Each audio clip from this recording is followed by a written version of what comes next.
a beaucoup entendu des observateurs, des analystes, etc., qui ont déclaré que la Troisième Guerre mondiale a déjà commencé, c'est-à-dire avec le conflit en Ukraine et avec les tensions très, très fortes à Taïwan. On n'a jamais vu auparavant. Est-ce que cette Troisième Guerre mondiale, comme on l'appelle, a réellement commencé, ou bien ce n'est qu'une introduction, c'est une préparation au conflit, ou bien elle va avoir plusieurs formes et une forme différente que les précédentes, c'est la deuxième et la première? Qu'est-ce que tu en penses? Objectivement, on peut dire que les forces en présence sont déjà facilement identifiables. Et on voit qu'ils sont entrés déjà en conflit, même à la marge. Alors, de là à dire que la Troisième Guerre mondiale a réellement commencé, c'est peut-être aller vite en besogne, mais en tous les cas, tous les indicateurs semblent montrer qu'on est dans une trajectoire de collision entre l'Occident otanien, dirigé par les États-Unis, et une nouvelle alliance qui est en train de se forger au fil des circonstances d'ailleurs, hein, et du fait même de la pression occidentale entre Moscou, Pékin, Pyongyang et Téhéran. Il y a effectivement une sorte de veillée d'armes qui se traduit par des affrontements indirects, une guerre par procuration en Ukraine, qui prend une tournure de plus en plus féroce et de plus en plus étendue, élargie. On voit bien qu'aujourd'hui, les dirigeants de l'OTAN et de l'Union européenne, Macron en particulier, n'hésitent pas à parler de l'envoi de conseillers ou d'instructeurs sur le terrain pour assister, former, encadrer et pourquoi pas orienter l'armée ukrainienne. On a vu, on sait, tout le monde sait que la guerre du Vietnam a commencé pour les États-Unis quand ils ont commencé à envoyer des instructeurs au sud, à Saigon. Donc on est dans une trajectoire qui est effectivement tout à fait inquiétante. Depuis l'intervention de l'armée rouge dans l'opération militaire spéciale le 24 février 2022, l'Occident a attribué à l'Ukraine une aide militaire, une aide financière, une aide multiforme qui, d'après de nombreux experts, se situerait aux alentours de 250 milliards de dollars. C'est une somme phénoménale qui est vraiment sans précédent, à mon avis, dans l'histoire des soutiens militaires à une partie en conflit. Cette aide semble être de peu d'effet face à la progression de l'armée russe, même si on voit bien que c'est une projection calculée, destinée à minimiser les pertes en vie humaine du côté russe. On voit bien qu'il y a une stratégie de maîtrise du conflit et de guerre d'attrition de la part de l'état-major de l'armée russe, alors que de l'autre côté, il y a une guerre défensive qui prend des formes aujourd'hui de plus en plus désespérées. Tu as vu que les Occidentaux, les Français, les Anglais et les Américains envoient aujourd'hui des missiles à longue portée pour permettre aux forces ukrainiennes de taper la profondeur du territoire russe. On pense que ces armes à longue portée, ces missiles à longue portée, ne peuvent être manipulés, en tous les cas utilisés directement par l'armée ukrainienne et qu'ils sont instrumentés par des officiers ou en tous les cas des experts occidentaux. S'agit-il de mercenaires ou de soldats des armées régulières occidentales? On ne le sait pas encore, mais toujours est-il qu'il y a une escalade irrésistible qui semble quelque chose d'inexorable dans ce conflit. On annonce aussi, dans quelques semaines, l'arrivée d'avions F-16 qui seront offerts par les pays de l'OTAN. Et ces F-16, comme les Mirage 2000 qu'a promis le président Macron à Kiev, ces avions ont une capacité d'emport nucléaire. Donc, il y a effectivement quelque chose qui commence à prendre une tournure tout à fait inquiétante. Hmm. Les Russes ne vont pas laisser ce genre de choses sans conséquence. Il est évident qu'ils réagiront et qu'ils répondront. Maintenant, est-ce que cela va entraîner un affrontement direct? Ce n'est pas impossible. Si la profondeur russe est atteinte par l'aviation ukrainienne reconstituée et par les nouveaux missiles à longue portée dont ils bénéficient, je doute fort que Moscou reste passif. Il aura très probablement une réponse. Et cette réponse, elle risque Hmm. d'entraîner des représailles dans une sorte de cycle action-réaction qui peut effectivement nous conduire vers des extrémités guerrières incontrôlables. C'est ce que craint le Premier ministre hongrois, le néofasciste Orban, qui, bien que partie prenante dans l'UE et dans l'OTAN, freine des quatre fers car visiblement, il sait, il connaît les capacités de rétorsion des Russes et il les craint, à mon avis, à juste raison. Non seulement Orban mais aussi le président de la République serbe dans une entrevue à un journal sérieux d'expression allemande il y a quelques semaines. On pourra mettre la liste des liens auxquels on fait allusion dans la discussion. Le président serbe a été beaucoup plus clair que Orbán en affirmant quasiment qu'on se dirigeait vers un affrontement direct et qu'il y aurait lieu dans les 2 à 3 mois à venir. C'est extrêmement inquiétant. Cet affrontement direct, beaucoup l'anticipent, le prévoient. En tous les cas, visiblement, il y a un certain nombre de phénomènes internationaux qui laissent penser qu'on risque d'entrer dans une diagonale de crise directe. Parmi ces éléments qui laissent penser qu'on peut déboucher sur une troisième guerre mondiale, tu as les déclarations d'officiers supérieurs de l'armée israélienne qui disent qu'ils n'ont pas du tout envie ni intérêt à arrêter la boucherie qu'ils commettent à Gaza, puisque de toutes les façons, le monde s'oriente vers une troisième guerre mondiale qui effacera, ou en tous les cas qui relativisera tous les crimes commis par l'armée sioniste à Gaza. Cet élément de discours est revenu chez les Israéliens, mais tu as aussi d'autres indicateurs. Le premier indicateur qui m'a beaucoup frappé, moi, c'est l'annonce quasi officielle par l'Iran de l'enrichissement continu de ces stocks d'uranium qui vont bientôt atteindre le grade militaire. Cette annonce quasi officielle n'a pas suscité la levée de boucliers habituelle de la part des Occidentaux. J'ai été très surpris par la faiblesse de la réaction médiatique occidentale face à une information qui est stratégique. Si les Iraniens décident aujourd'hui d'atteindre le grade militaire, qui est de 90% d'enrichissement d'uranium, c'est une affaire de quelques semaines au plus. Ils sont sur le seuil nucléaire, ils sont à la veille de posséder l'arme nucléaire. De hauts responsables ont dit qu'on pourrait même changer notre doctrine nucléaire. Il faut bien les comprendre. Ils sont confrontés à un ennemi israélien qui possède, lui, 250 ogives nucléaires. Ils sont confrontés aux États-Unis, qui ont bien dit que si leur task force, si leur porte-avions était menacé, ils utiliseraient l'arme nucléaire. Donc, ils sont face à une situation militaro-stratégique qui les amène vers la constitution d'un arsenal nucléaire. Ça, c'est donc un élément. Puis, des éléments de politique intérieure ici et là, notamment en France, par exemple, où on voit que le président Macron, au lendemain d'une élection somme toute secondaire, celle des députés au Parlement européen, décide de dissoudre l'Assemblée nationale, de provoquer des élections législatives anticipées.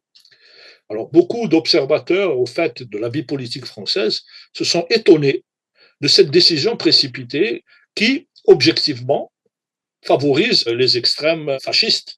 Au lendemain d'une victoire du Rassemblement national, ex-Front national, on annonce des élections législatives anticipées. Il est clair que c'est une manœuvre destinée à favoriser l'accession au pouvoir de ce parti fasciste. Pourquoi Macron, en tous les cas ceux qui dirigent Macron, c'est-à-dire l'oligarchie française et européiste, qui dirige un peu la vie politique au plus haut niveau des États européens, pourquoi ont-ils demandé, ont-ils en tous les cas souscrit à l'idée de provoquer des élections législatives anticipées?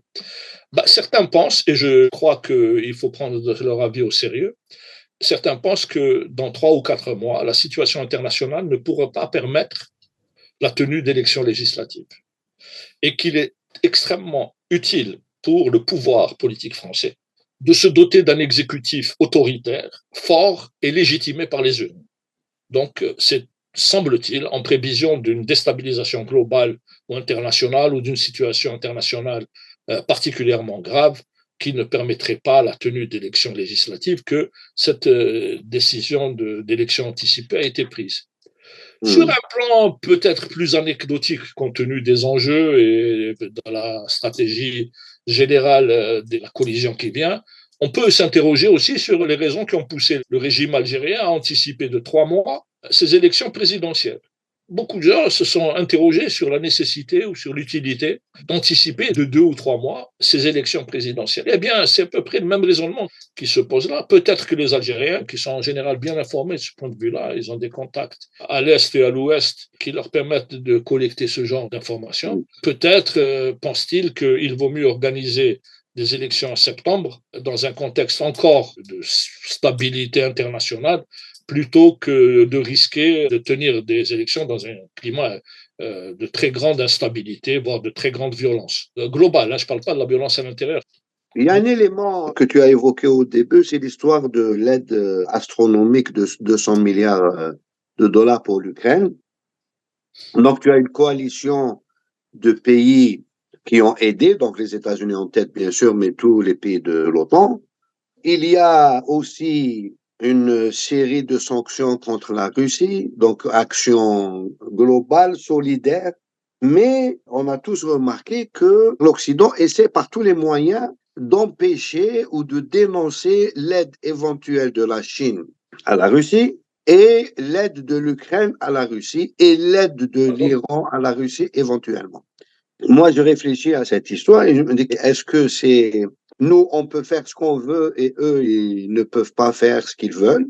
Je pense que c'est parce qu'ils ont peur que cette aide se concrétise et qu'il va leur poser de vrais problèmes.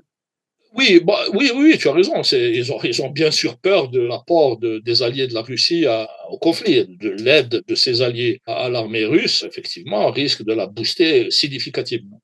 Mais je crois que ça, ce sont les prémices d'une stratégie un peu faible, très peu convaincante, qui voudrait isoler la Russie de la Chine, qui voudrait isoler la Russie de l'Iran et qui voudrait isoler la Russie de la République démocratique de Corée.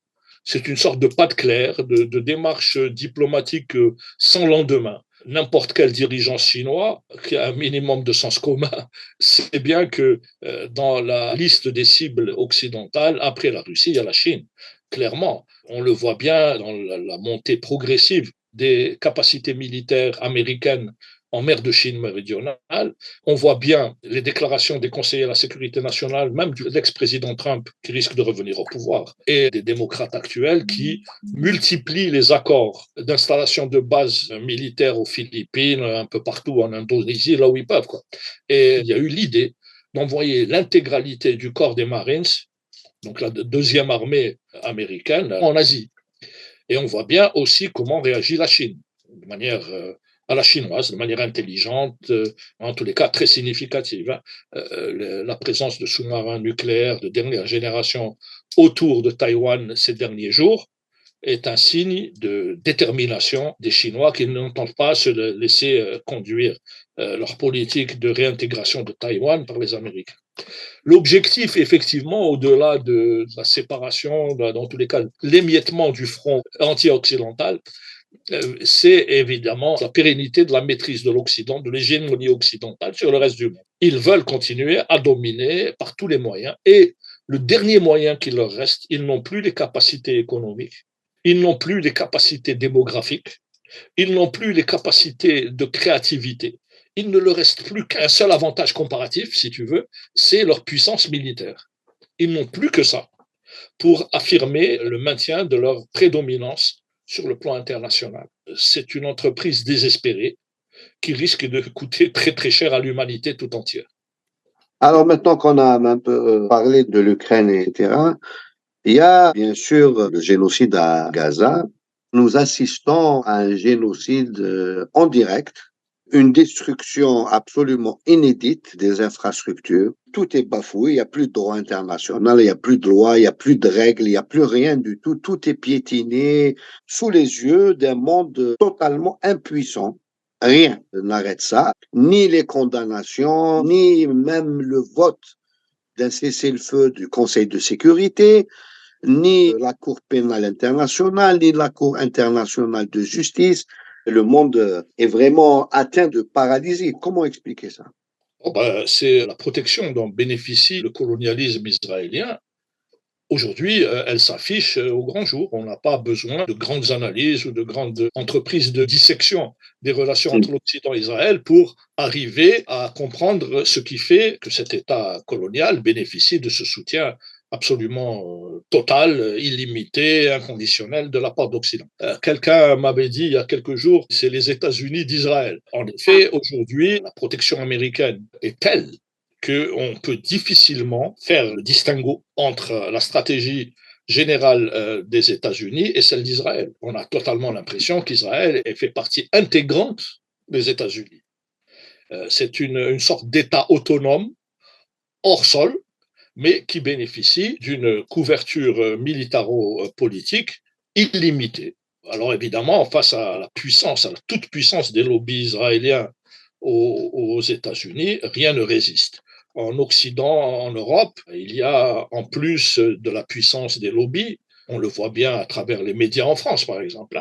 80% des médias sont aux mains de sympathisants de l'État d'Israël. C'est clair et net. Et 80% des médias relaient une campagne aujourd'hui électorale totalement manipulée, totalement orientée sur le prétendu antisémitisme de la gauche, etc., qui est un montage grotesque, kafkaïen, mais qui est relayé par tous les appareils idéologiques de l'État. Donc on voit bien qu'il y a à la fois la prévalence d'un lobby pro-israélien en Occident. Alors évidemment, on va te sortir la culpabilité historique. C'est vrai, il y a une culpabilité historique allemande, il y a une culpabilité historique française. Les Français ont activement contribué à la solution finale. Il ne faut pas oublier que sont partis de France près de 80 convois ferroviaires de juifs vers les camps de concentration, 80, 79 très exactement, et ces convois n'ont suscité aucune forme de réaction de la part de quiconque. Et au contraire, c'est la SNCF, les chemins de fer français, la police française, toutes les institutions de l'État vichiste qui ont contribué. Alors il y a, face à ça, il y a face à cet héritage, c'est vrai, une certaine mauvaise conscience.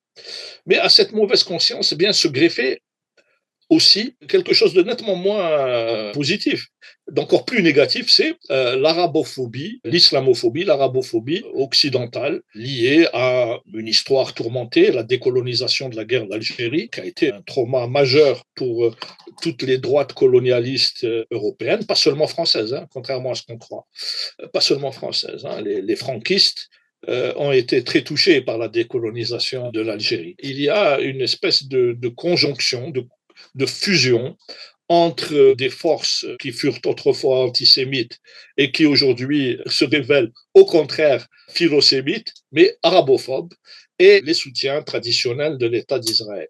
Alors, ils font ce qu'ils veulent, évidemment, c'est clair. C'est une espèce de mise à nu, d'un striptease affreux, criminel. On voit qu'un bombardement ininterrompu sur une ville quasiment sans défense. Si on pense aux troupes de la résistance, c'est quelques milliers d'hommes sans armes lourdes face à une des armées les mieux équipées du monde. Et on voit bien que je pense que la sauvagerie et le crime israélien est d'autant plus exacerbé par le résultat militaire sur le terrain. Ça fait 8 ou 9 mois qu'ils ont déversé plus de 50 000 tonnes de bombes sur Gaza. Et aujourd'hui, hier, je crois, la résistance palestinienne continue à envoyer des missiles sur les colonies avoisinantes. Donc il y a un dépit clair, il y a une folie adoubée par l'Occident. Et je crois qu'il y a un message derrière, un message occidental derrière. Si vous vous opposez à nous, c'est adressé au monde entier, si vous vous opposez à nous, il n'y aura strictement aucune limite à nos capacités de représailles. Nous entrons dans un nouveau cycle de relations internationales où il n'y a plus de droits, où il n'y a plus de règles. Si tu t'opposes à l'Occident, tu es bombardé jusqu'au dernier. Voilà. Donc c'est ça le message qu'on veut envoyer. Il a déjà été envoyé en Irak par la pseudo-coalition internationale dirigée par les États-Unis et les Anglais. On a vu ce que ça a donné. C'est exactement la même chose. Shock and awe, c'est un peu ce que refont les Israéliens avec encore plus de primitivité, de barbarie et de cruauté que les Américains en Irak. On voit bien ce que les Européens et les Américains ont fait en Libye. Donc il y a la continuation israélienne d'une sorte de discours d'agression qui est, à mon avis, aujourd'hui le dernier discours de l'Occident. Il y a un point contradictoire dans cette stratégie, enfin en apparence contradictoire. Les Américains crient sur tous les toits qu'ils ne veulent pas une extension du conflit dans la région, du moins. Là, depuis le début, Blinken s'est déplacé 7 fois dans la région pour dire qu'on ne veut pas que le conflit se propage ailleurs, irradie les autres pays, etc. Mais en même temps, tout est fait pour que le conflit s'élargisse. Si on veut donner quelques exemples, d'abord, les attaques contre le Liban, et puis il y a eu ce fameux bombardement du consulat d'Iran en Syrie, qui est quand même un fait très peu anodin, puis d'autres actions ici et là. Donc c'est contradictoire, c'est-à-dire on sent aussi en même temps dans les faits que tout est fait pour que le conflit s'élargisse. Cette contradiction, c'est celle de l'establishment politique américain. L'establishment politique américain, il est partagé aujourd'hui entre l'extension du domaine de la guerre, du théâtre de la guerre au Moyen-Orient, et sa limitation, sa restriction au conflit israélo-palestinien. Il y a cette contradiction au sein du pouvoir américain. Une partie du pouvoir américain, de l'establishment de Washington, considère qu'il n'est pas dans l'intérêt des États-Unis d'entrer dans une guerre mondiale, parce que l'extension du théâtre des hostilités au Liban, à la Syrie, à la profondeur irakienne et très vraisemblablement l'entrée indirecte ou directe de l'Iran dans le conflit, c'est aussi la Troisième Guerre mondiale. Les Américains ne sont pas sûrs de vouloir s'engager dans un conflit aux implications régionales tout à fait difficiles à prévoir. Leurs alliés dans la région, je pense, les Émiratis, les Saoudiens, craignent que cette extension du conflit ne balaye leur régime. Donc, il y a un côté de l'administration américaine qui considère qu'il n'est pas dans l'intérêt des États-Unis à l'heure actuelle de poursuivre l'extension de la guerre. Et puis, à l'autre partie, les faucons, les néoconservateurs purs et durs, qui estiment qu'au contraire, c'est l'occasion historique d'asseoir une bonne fois pour toutes l'hégémonie américaine au Moyen-Orient. Là, il y a la volonté d'instrumentaliser ce conflit pour régler un compte définitif au Hezbollah, à la résistance irakienne et surtout à l'Iran. C'est un calcul qui est un peu osé quand on voit que, le pauvre Hamas, sans armes, sans moyens, résiste et inflige des coups très sévères aux Israéliens.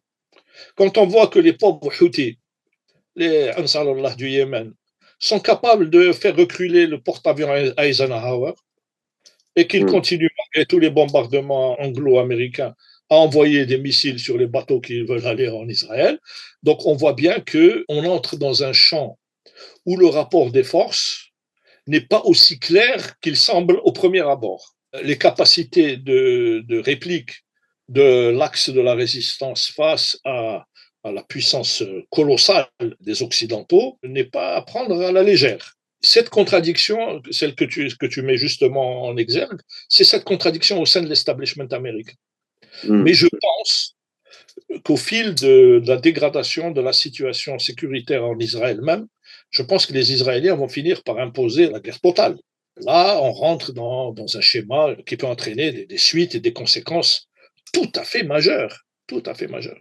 On peut facilement établir un lien finalement entre ce qui se passe en Ukraine et ce qui se passe à Gaza, c'est-à-dire que ça obéit à une même logique. Oui, c'est la même logique, la logique du maintien de la suprématie occidentale sur le reste du monde. Il ne faut pas s'y tromper. Il y a aujourd'hui un changement de centre de gravité de la planète, amorcé depuis plusieurs années, avec l'ascension irrésistible de la Chine, qui est devenue la première économie mondiale, avec la modification de la posture internationale de la Russie. On est passé d'une Russie soumise et asservie sous Yeltsin, une Russie affaiblie et prête à vendre ses bijoux de famille, à une Russie qui retrouve une sorte de fierté impériale qui a été la sienne pendant des siècles, qui retrouve aussi la dignité d'un pays qui a quand même démoli le nazisme allemand. Ça, si tu veux, ça montre que le cours des choses est en train de changer. Tu as des pays qui affirment leur indépendance, comme l'Iran. Il faut éviter de tomber dans des schémas réducteurs. Hein. Il ne s'agit pas de dire que les uns sont mieux que les autres ou les uns sont pires que les autres. Il s'agit de voir quelles sont les forces en présence et pourquoi elles entrent en collision.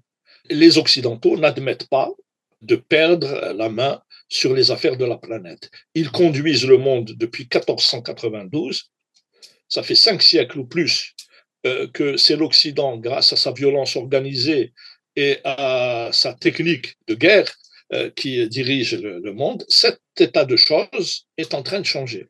Alors, est-ce que certains stratèges comme Kissinger avaient compris que c'était un mouvement irrésistible, que la Chine, de toutes les façons, compte tenu de sa taille démographique, compte tenu de sa profondeur historique, compte tenu de sa dimension économique, allait être le moteur de l'économie et plus avant de la planète tout entière? plus que de l'économie, hein, y compris de l'innovation. On voit bien qu'aujourd'hui, les Chinois sont en avant-garde à peu près partout, et qu'il serait éminemment dangereux, voire suicidaire pour les États-Unis, d'entrer en conflit direct avec ce qui paraît être leur successeur.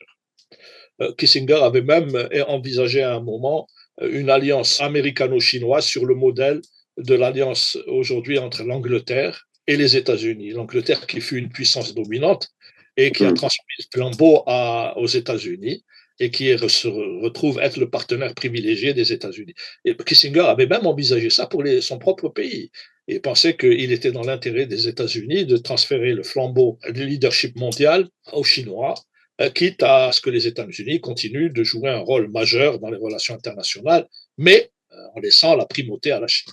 Évidemment, cette théorie kissingerienne n'a pas rencontré l'écho qu'on pouvait penser atteindre aux États-Unis, parce qu'évidemment, au-delà du fait que les gens ne veulent pas céder le bâton de commandement aux Chinois, il y a des dimensions culturelles, racistes, ethniques, etc., qui interdisent d'installer le même rapport entre la Chine et les États-Unis que celui qui existe entre les États-Unis et la Grande-Bretagne. Donc voilà, on est en train de changer de paradigme et donc il y a des guerres partout. En Ukraine, on voit bien que cette guerre n'est pas née le 24 février 2022, mais qu'elle a été précédée par toute une préparation méthodique de la part de l'OTAN. On peut penser que les Russes ont très mal joué leur coup quand il y a eu le coup d'État de Maïdan en 2014 et qu'ils se sont laissés dépasser par les événements jusqu'à ce que les massacres de l'armée ukrainienne contre les populations russophones du Donbass devenaient insupportables.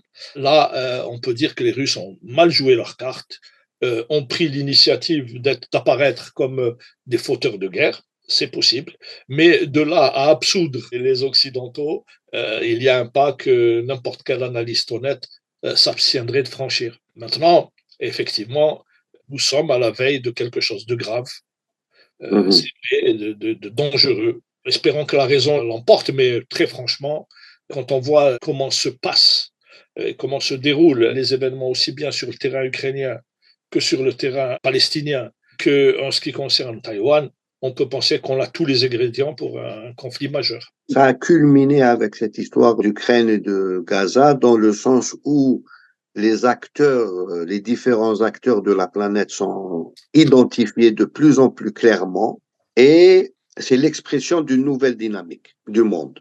Fatalement, on ne peut pas s'empêcher de penser qu'il y a absolument un lien entre la guerre en Ukraine et la guerre d'extermination à Gaza. Ça suit le même, la même logique. La même logique, le même cours, ça se complète. D'ailleurs, il y a qu'à voir les positions, si tu veux, des uns et des autres par rapport à la guerre en Ukraine et par rapport à Gaza. Si on prend par exemple, juste pour illustrer, si tu vois la position de l'Afrique du Sud par rapport à la guerre en Ukraine, malgré les pressions, l'Afrique du Sud n'a pas voulu prendre position contre la guerre en Ukraine, mais plutôt comme une force de médiation et d'apaisement, etc. Et on voit sur Gaza, quand même, ils ont fait le pas de traîner l'entité sioniste au tribunal pénal international. On ne peut pas s'empêcher de penser aussi que il y a une dynamique entre certains pays qui constituent le BRICS actuellement, ou bien le groupe de Shanghai, etc., versus l'OTAN, l'Occident, l'Union européenne, etc. Les choses se mettent en place graduellement et s'éclaircissent graduellement. Mais par contre, j'arrive à un dernier point, justement, c'est la dernière réunion des pays du G7. Bon, les pays du G7, c'est quoi, hein? C'est un mélange d'OTAN, d'Union européenne. Mais il y a quand même quelque chose d'étrange peut-être ou d'inhabituel, c'est qu'on a vu l'Algérie invitée au dernier sommet du G7 en Italie. Quand on connaît les positions de l'Algérie par rapport au conflit en cours, par rapport aux acteurs de ces conflits, se retrouver dans une réunion du G7, ça mérite une analyse ou une explication parce que c'est pas possible que c'est juste pour des raisons économiques. Il y a certainement des raisons économiques qui ont fait qu'on invite l'Algérie à cette rencontre, mais il doit y avoir aussi autre chose. Qu'est-ce que tu en penses? Bah, tu as raison de mentionner d'abord le BRICS. Hein. Je pense que c'est une sorte de révélateur de la modification des relations internationales. Le BRICS illustre de manière très claire la volonté d'un nombre croissant de pays de sortir de la dépendance vis-à-vis de l'Occident, que ce soit vis-à-vis du dollar, que ce soit vis-à-vis des systèmes de transfert de capitaux, que ce soit vis-à-vis des institutions financières internationales de Bretton Woods. On sent qu'il y a un nombre croissant de pays qui divergent des logiques installées par les puissances impérialistes au lendemain de la Seconde Guerre mondiale. Ça, c'est vraiment un élément stratégique fondamental. Pour en revenir maintenant à cette question sur l'Algérie, il faut dire que ce n'est pas la première fois que l'Algérie est invitée à un sommet du G7. Bouteflika l'a été notamment au Canada, où on a vu son comportement indécent vis-à-vis de George Bush. Je ne sais pas si tu t'en souviens, mais il s'était quasiment jeté au cou de George Bush dans une espèce de démarche d'imploration vraiment qui était une atteinte à la dignité, une manifestation de soumission presque obscène. Voilà. Donc, il y a une tradition du G7 d'inviter des pays du tiers-monde pour à la fois montrer qu'ils ne sont pas un conseil d'administration fermé aux préoccupations du reste de la planète, mais aussi pour passer sans doute des messages stratégiques, des messages politiques, des messages économiques à ces pays-là. Alors l'Algérie, c'est un pays d'entre-deux.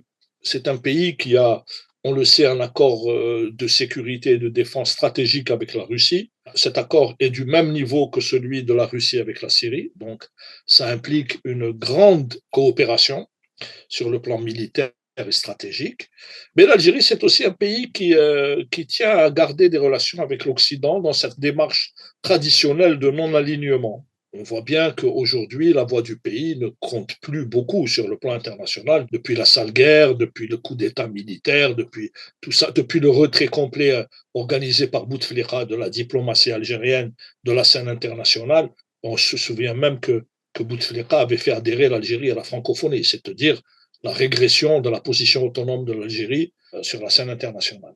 Je crois que il y a des pressions qui s'exercent sur le pays pour qu'il se l'éloigne de la Russie. La visite il y a quelques semaines, je crois que c'était au mois d'avril, d'un militaire, le chef d'état-major militaire de l'OTAN. Je pense qu'il était en mission pour essayer de faire en sorte que l'Algérie reste bien sage et n'aille pas trop loin dans le soutien et l'alignement sur le bloc des BRICS, etc. Alors, son discours a sans doute dû être facilement porté, au moins partiellement, puisque, tu le sais bien, l'Algérie a été recalée dans sa tentative d'adhésion aux BRICS il y a un an. L'Algérie est quand même, comme tu l'as souligné, membre de l'Organisation commune de Shanghai, qui est aussi une forme de contrepoint à l'organisation militaire de l'OTAN.